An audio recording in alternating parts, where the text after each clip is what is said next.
Hello बच्चों, आज हम पढ़ेंगे प्रकाश की अपवर्तन जो चैप्टर चल रहा है इसके क्रम में एक नए टॉपिक को, जो किसी कांच, जैसे आप देखे होंगे कोई मोटा कांच हो तो उसके द्वारा प्रकाश के अपवर्तन के बारे में। तो आप देख रहे हैं हेडिंग लिखा गया आपके कि कांच के गुटके से प्रकाश का अपवर्तन। किससे? कांच का गुटका है, उससे होकर के प्रकाश अपवर्तित होता है। तो कैसे होता है तो हम देखेंगे। इसके लिए पर हम क्या करेंगे, एक कांच का गुटका मानेंगे। यहाँ हमने मान लिया कि कांच का जो है कोई गुटका है। इस कांच के गुटके या अंदर देखिए यहाँ हम लिख दे रहे हैं कि यह क्या है, कांच का बना हुआ है। और इसके दोनों तरफ जो माध्यम है वो क्या है, वायु है। दोनों तरफ क्या है, वायु है, वायु। तो जो अपवर्तन का नियम चल रहा है या अपवर्तन जो प्रकाश का होगा, तो हम कहें कि एक प्रकाश की किरण इस पर आपतित हो। ऐसे एक क्या हो, प्रकाश की किरण इस पर आपतित हो, तो यहाँ एक हमको अभिलंब खींचना पड़ेगा। क्या करना पड़ेगा, अभिलंब खींचेंगे। यह क्या है, हमारी आपतित किरण है, आपतित किरण। और यहाँ से यह अगर अपवर्तन इसका न हो तो यह सीधे ऐसे निकल जाएगी, लेकिन इसका क्या होगा, अपवर्तन होगा। यहाँ पर हमारा आई आपतन कोण बनेगा और यहाँ से प्रकाश ऐसे जाएगी, यह होगा हमारा अपवर्तन कोण आ। क्या होगा, अपवर्तन कोण आ। फिर आप देखेंगे कि यहाँ जो प्रकाश की किरण विरल से सघन में आ रही थी, कहाँ से हो, वायु से कांच में आ रही थी। तो वायु हमारा क्या है, विरल है, कांच क्या है, सघन है। तो यहाँ पर प्रकाश जब कांच से, वायु से कांच में गया, तो यानी कि विरल से सघन में गया, तो अभिलंब की तरफ झुकेगा। जैसा कि आप देख रहे हैं कि अभिलंब की तरफ क्या हुआ है, झुकते हुए आया है। और बात आती है कि अब इस कांच के जो गुटके के लास्ट पॉइंट यहाँ आप देख रहे हैं, नीचे की तली पर देखेंगे तो यह प्रकाश क्या होगा, अब यहाँ से कांच से कहाँ जा रहा है, वायु में जा रहा है। कांच से वायु में जा रहा है, इसका मतलब क्या है कि यह प्रकाश जो है वायु कांच के सापेक्ष वायु में जा रहा है, यानी कि सघन से विरल में जा रहा है। यहाँ भी एक अभिलंब खींचेंगे हम ऐसे, तो यहाँ देखेंगे तो इसको बिना अपवर्तित हुए ऐसे चले जाना चाहिए था। तो आप जानते हैं कि प्रकाश की किरण जब सघन से विरल में जाती है तो अभिलंब से क्या होती है, दूर हटती है। विचलन जब होता है प्रकाश का, तो प्रकाश के विचलन के क्रम में अगर सघन से विरल में जा रही हो तो क्या होती हैं कि अभिलंब से दूर होती है। अगर वही स्थिति हम कहें कि विरल से सघन में जाए, तो जो यहाँ आपको दिखाया गया है यह क्या होगी, अभिलंब की तरफ झुकती है। तो अब देखेंगे तो यहाँ यह आपका अभिलंब है, तो अभिलंब से यहाँ का प्रकाश की किरण किधर जाएगी, दूर हटेगी। प्रकाश की किरण क्या होगी, दूर हटेगी। ठीक है, तो दूर हटेगी तो हम कह सकते हैं ऐसे जाएगी। ठीक है, यह यहाँ पर जो कांच के अंदर की जो है वह आपतित किरण होगी, और इसको हम कहेंगे निर्गत किरण। क्या कहेंगे, निर्गत किरण कहेंगे। इसको क्या कहेंगे हम, निर्गत किरण कहेंगे, निर्गत किरण। अब देखिए फिर एक बार पुनः देखेंगे कि अगर मान लीजिए कोई प्रकाश की किरण है जो ए बिंदु से चलना प्रारंभ हुई, ए बिंदु से चली और कांच के बिंदु ओ पर टकराई। कहाँ पर टकराई, ओ पर टकराई। यहाँ आपतन कोण क्या है, आई है, अपवर्तन कोण क्या है, आर है। अब फिर यहाँ हम मान सकते हैं इस बिंदु को ओ डैश, क्या मान लें, ओ डैश। और इस किरण को हम मान लें क्या, बी। जो यह निर्गत किरण है वह क्या हो गई, बी। तो हम कहेंगे कि कांच के पहले सतह पर कौन सी किरण टकरा रही है, एओ टकरा रही है, कांच के बिंदु ओ पर। वहां से उसका अपवर्तन हो रहा है, वायु से कांच में जा रहा है, तो अभिलंब की तरफ झुकेगा। अभिलंब की तरफ झुकते हुए कांच के दूसरे तल पे आ गया, जहां से प्रकाश सघन से विरल में जाएगा। तो यहाँ हमने इस बिंदु को मान लिया ओ डैश। ओ डैश से जब प्रकाश की किरणें जो है बाहर निकलेंगी तो यहाँ सघन है, यह क्या होगा, विरल होगा। तो सघन से प्रकाश जब विरल में जाएगा तो अभिलंब से क्या होता है, दूर हटता है। अब देखिए जैसा कि आप देख पा रहे होंगे कि यह निर्गत किरण यह आपतित किरणों के यदि हम आगे बढ़ाते हुए लेकर के जाएं तो ये दोनों आपस में आप क्या दिखाई दे रहे हैं, समांतर दिखाई दे रहे हैं। समांतर का तात्पर्य क्या होता है कि जो कहीं आपस में न मिले। तो कब ये हो रहा है कि जब आपतित किरणों को आगे की तरफ बढ़ाएं और निर्गत किरणों, तो आप देख ही रहे हैं, आप जा ही रहा है, इन दोनों आपस में क्या हो रहे हैं, समांतर हो रहे हैं। और बात आती है कि इनके बीच यहाँ तो आपतन कोण I था, अपवर्तन कोण R था, तो इस O डैश बिंदु पर कोण का मान क्या होगा। हम तो जैसा कि जानते हैं कि आपतित किरणों को हम कहते हैं तो आपतन कोण बनता है आपतित किरण पर, आपतित किरण और अभिलंब के बीच। यहाँ पर हम कहेंगे कि कहाँ इसके अंदर जो है या आपतित किरण है या अभिलंब है, तो आपतित किरण और अभिलंब के बीच बनने वाला जो कोण होता है वो आपतन कोण I होता है। यहाँ पर हमने I मान लिया तो इसको हम I1 मान, इसको I2 मान लें, लेकिन ऐसा कुछ इसमें नहीं होगा। क्यों नहीं होगा, आप देखिए। जैसे अगर दो समांतर रेखाएं हों और उनको यह कोई तिर्यक रेखा काटे, क्या हो, दो समांतर रेखाएं हों और उनको जो है दो तिर्यक रेखाएं काटें, तो यहाँ देखिए यहाँ जो कोण बनेगा वही कोण यहाँ बनेगा। आप देख पा रहे हैं वही स्थिति यहाँ दिखाई जा रही है। या हम कह सकते हैं ऐसे, अगर आपको समझ में ना आया हो तो एक सीधा ऐसे समझाते हैं कि दो प्रकाश की किरणें हैं, क्या है, ऐसे यह कोई किरण जा रही है, अब यह सीधा थोड़ा समझ में आएगा आपको, और यह कोई रेखा काट रहा है, तो यह तो मूल कोण होगा और यह शीर्षाभिमुख कोण से बराबर होंगे, लेकिन यह कोण और यह कोण संगत कहलाता है, जो कि देखेंगे तो यहाँ संगत भी नहीं बन रहा है। संगत तो कोण इससे यहाँ बनेगा, और यहाँ I है, I से भी कुछ हमें नहीं बनाना है, हमें R को देखना है। ध्यान दीजिए R को देखेंगे तो R यहाँ जो है किसके क्रम में आएगा, इसमें यह होगा एकांतर कोण से, क्या होगा, एकांतर कोण से बनेगा, तो यह हमारा R हो जाएगा। अगर हम इसको मान लें क्या हो जाए, यह हम आपतन कोण को I डैश मान लें तो क्या हमारा जो है मान यहाँ निकलेगा, यह चीज हम देखेंगे। ठीक है, तो यहाँ देखिए, तो यानी कहने का तात्पर्य है कि एकांतर कोण से जो है वो क्या हो जाएगा, बराबर होगा। तो एकांतर कोण से जब बराबर होगा तो यह R है, तो ये भी क्या कर लेंगे, हम R लिख लेंगे। ठीक है, तो अब हम लिखेंगे स्नेल के नियमानुसार अपवर्तन की परिभाषा से।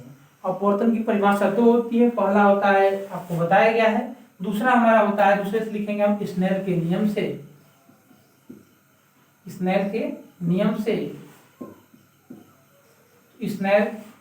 नियम से क्या होगा, 1n2, यहाँ देखिए 1n2 हम नहीं रखेंगे, यहाँ क्या रखेंगे हम, प्रकाश कहां से जा रहा है, यह वायु है तो A और कांच है तो G, ग्लास, एयर और ग्लास, तो लिखेंगे ANG इक्वल टू क्या होगा, sine I upon sine R।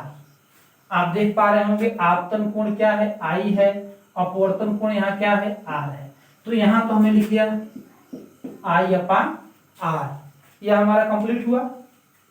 ANG देखिए यहाँ निकाला क्या गया है कि A और G बराबर निकाला गया है। A और G बराबर क्या होगा, यानी कि जब प्रकाश वायु से कांच में जा रही है, जब क्या हो रही है, प्रकाश जो है वायु से कांच में जा रही है, तो उसका अपवर्तनांक हमारा क्या आया, ANG बराबर sine I upon sine R। ठीक है, यह आप एक बार देख लीजिए। चलिए अब देख, हमने यह जान लिया कि यह स्नेल के नियमानुसार यह स्थिति आई। अब आती है बात दूसरे पृष्ठ पर, यहाँ पर O डैश पर, यहाँ हम लिख सकते हैं कि ANG बिंदु O पर, कहाँ पर, बिंदु O पर। अब हम कहें कि जो है क्या हो कि जो प्रकाश है वह कहाँ से जा रहा हो, अब यहाँ हम कह सकते हैं यहाँ से दूसरे पृष्ठ से प्रकाश कांच से वायु में जा रहा है, और कांच से वायु में जाएगा, तो अभी आपको बताया गया है कि कांच से वायु यानी कि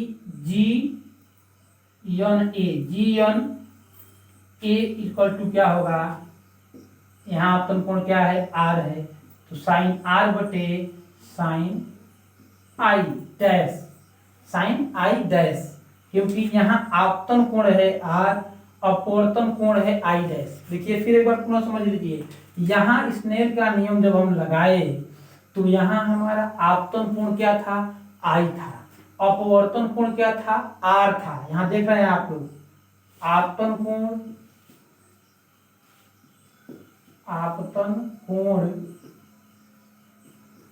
आई है और अपवर्तन कोण आर है। किसके लिए, यह बिंदु ओ पर हम कह सकते हैं। कहाँ कह सकते हैं, बिंदु ओ पर।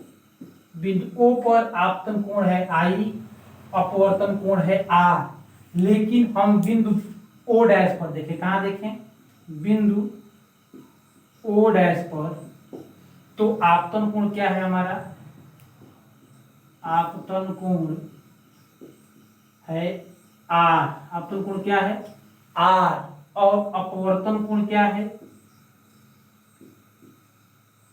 अपवर्तन कोण आई डैश। ठीक है, इसलिए लिख दें कि आपको कोई दिक्कत ना हो, इसको समझ लीजिएगा। यह पहला तल है और यह दूसरा तल है। तो पहले तल पर हमारा आपतन कोण आपको बता दिए आई है, अपवर्तन कोण आर है। तो पहले इस पृष्ठ पर बिंदु ओ पर जब अपवर्तन का नियम लगाएंगे हम, स्नेल का नियम, तो हमारा क्या आएगा, ए एन जी। क्यों, क्योंकि वायु से प्रकाश कहाँ जा रहा है, कांच में जा रहा है। जब प्रकाश वायु से कांच में जाएगा तो ए एन जी, एयर अपवर्तनांक, और जी sine i upon sine r होता है, आपको पहले बता दिया गया है।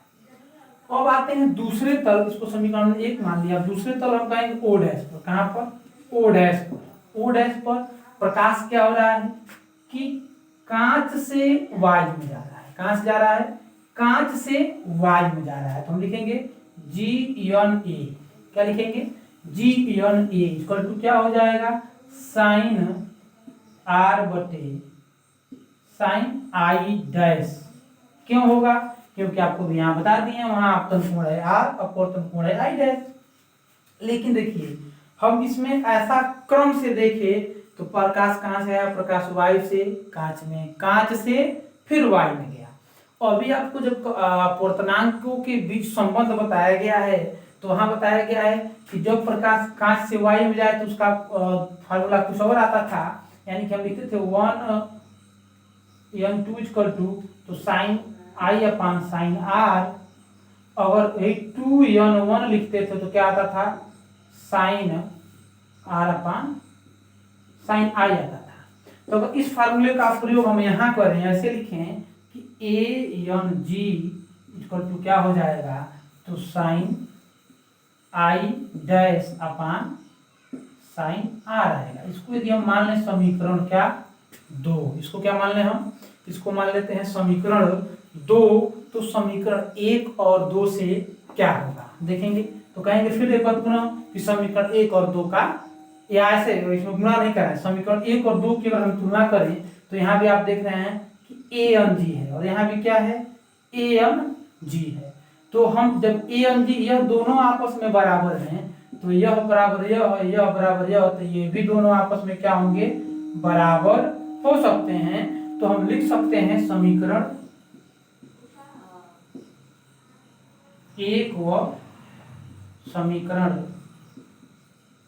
2 से, समीकरण 1 और 2 से क्या हो जाएगा, साइन आई अपान साइन आर बराबर, साइन आई अपान साइन आर बराबर क्या हो जाएगा, साइन आई अपान साइन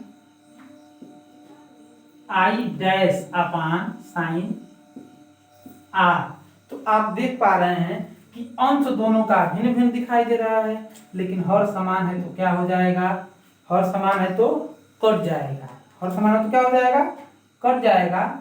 तो हम क्या लिखेंगे, हमारे पास क्या आ गया, मूल हमारा क्या आया, साइन आई बराबर साइन आई डैश, यह मूल हमारा परिभाषा है। या हम ऐसे कह सकते हैं कि यह दोनों यानी कि जो आई डैश है और आई है दोनों क्या है, बराबर है, दोनों क्या है, बराबर हैं। अब यहाँ एक और रीजन आ सकता है क्यों बराबर होंगे। तो देखिए यह हमारा आपतित किरण जो था, आपतित किरण के समांतर हो रहा है क्या, निर्गत किरण। आपतित किरण देखिए कैसे आया, यह आपतित किरण का ही भाग था, तो यह निर्गत किरण दूसरे क्या आ रहा है, समांतर आ रहा है।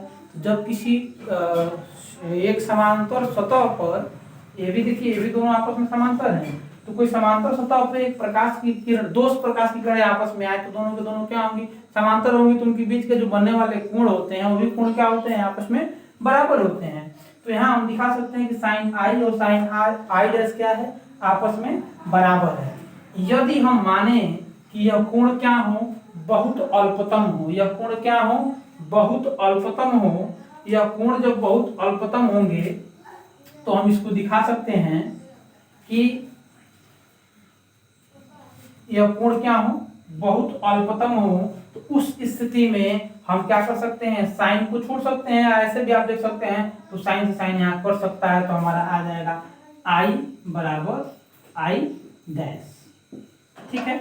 यानी कि दोनों के दोनों आपतन कोण और निर्गत कोण, इसको देखिए, इसको क्या कहेंगे हम, इसको कहेंगे निर्गत कोण, निर्गत कोण क्या कहेंगे, निर्गत कोण, और इसको कहेंगे आपतन कोण, आपतन कोण। यहाँ के लिए यह हो जाएगा आपतन कोण, और इस स्थिति के लिए जो आई डैश है वो क्या हो जाएगा, निर्गत कोण हो जाएगा।